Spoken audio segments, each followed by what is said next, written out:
Hello বন্ধুরা, আমরা আজকে আছি লাইন ডিসকানেকশন করবার নিকে। দেখেন বিল বাকি আর লাইন চুরি করে খেলে কি সাজা হয়। তো আমার এই ভিডিওটার পাশে থাকেন, দেখতে পারবেন কি আমরা কিভাবে লাইনগুলা কাটি, কিভাবে ফ্যান নেই। তো আমাদের এই ভিডিওটার পাশে থাকবেন সবাই ধৈর্য সহকারে। তো সবারই খিদা লাগছে, তার জন্য আমরা এলাম বাজারে। তো ফাইনালি আমরা বাজারটা পাইলাম। তো বাজারে দেখি কিবা কি খাওয়া যায়। তো বাজার আইলাম ঠিকই, কিন্তু বাজার একদম লকডাউন মারছে। মানে একটা দোকানও খোলা নাই, প্রত্যেকটা দোকানই বন্ধ। 2021 সনে যেরকম লকডাউন আসিল, তো ওই রকম লকডাউন একদম। তো এখানে আমরা বেশি দেরি করি না। তো আরও লিস্ট আছে, ওইখানে বিল বাকিওয়ালা বহুত অ্যামাউন্ট আলা। তো ফাইনালি আমরা এখন ওইখানে যামগা। তো এখানে আর বেশি দেরি করব না।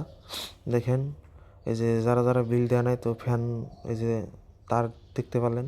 তো ফাইনালি আমরা ওই বাড়িতে এসে পাইলাম। তো এ বাড়িওয়ালা জিজ্ঞেস করলাম যে বিল দিব নাকি। তো বিল দিব না বলে তার জন্য আমাদের এই যে লাইনটা কেটে দিতেছে।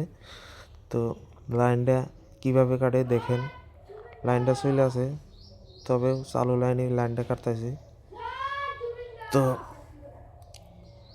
দেখেন যারা যারা বিল দিতে পারে না তাদের ফ্যানগুলো নেওয়া হয়েছে, তারগুলো নেওয়া হয়েছে। তো ওই যেটা হলো বাড়িওয়ালা। তো আমাদের ফাইনালি লাইনটা কাটা হইলো। এখন তারটা আমরা নিয়ে যাবো। তারটা নেওয়া উদ্দেশ্যই যাতে কেটে থেকে গেলে ফের বারবার লাগায়, তার জন্য তারটা নিয়ে যাওয়ার উদ্দেশ্য। দেখেন বিল দেওয়া হয় যে, তার জন্য ফ্যান তার নিয়ে যাওয়া হইলো। যদি না দেয় তাদের সাজা কীরকম দেখেন আমাদের এই ভিডিওর মধ্যে। দেখেন এই যে আমাদের একজন লোক এটা আমার লিস্টম্যান। তো ফাইনালি তারটা এই যে খোলা শেষ, আমরা এখন যাবো নিয়ে। তো এই যে আমাদের আবেদ আলী দেওয়া ঠ্যাঙের উপরে ঠ্যাং বসে হয়েছে, বাকি মানুষগুলা কাম করতেছে, ও বসে হয়েছে। তো ফাইনালি আমাদের কাম শেষ। তো এখন আমরা চলে যাবো আর একটা বাড়ি।